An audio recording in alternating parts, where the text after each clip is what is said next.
The Whispers of Hollow Manor. In the small village of Ashbrook, there was an ancient manor that no one dared to approach. Its towering silhouette loomed over the land, like a guardian of secrets long forgotten. It had been abandoned for decades, and the stories surrounding it were darker than the shadows it cast. They said anyone who entered Hollow Manor never returned.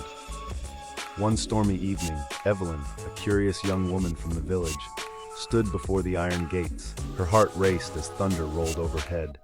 She had always been intrigued by the manor's mystery, and tonight she decided she'd uncover its secrets. Pushing the rusted gates open, they screeched, echoing into the stillness. With each step, the wind seemed to whisper her name, soft and eerie. She hesitated for a moment but forced herself forward, her resolve firm. As she stepped inside the grand, decaying hallway, a cold breeze caressed her skin. The air smelled of mildew and old wood, and the floors creaked under her feet. Faint whispers, too quiet to understand, drifted from the walls. "Hello?" Evelyn called out, her voice trembling. There was no response, only the silence of the abandoned house and the whispers that never ceased. She moved deeper into the manor, her flashlight casting long shadows that seemed to move when she wasn't looking.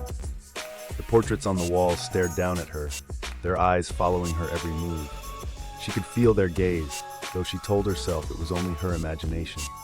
The whispers grew louder, more insistent, as she approached a locked door at the end of a long corridor. A heavy old key lay on a nearby table, as if placed there for her.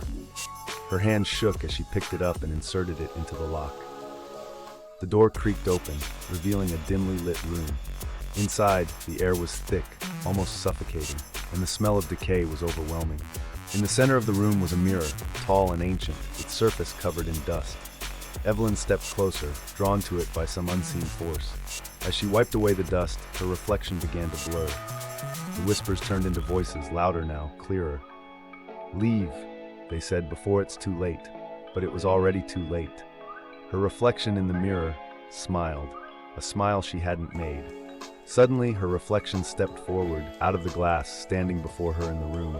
It looked just like her, but its eyes were hollow, dark, and empty. Frozen in terror, Evelyn couldn't move.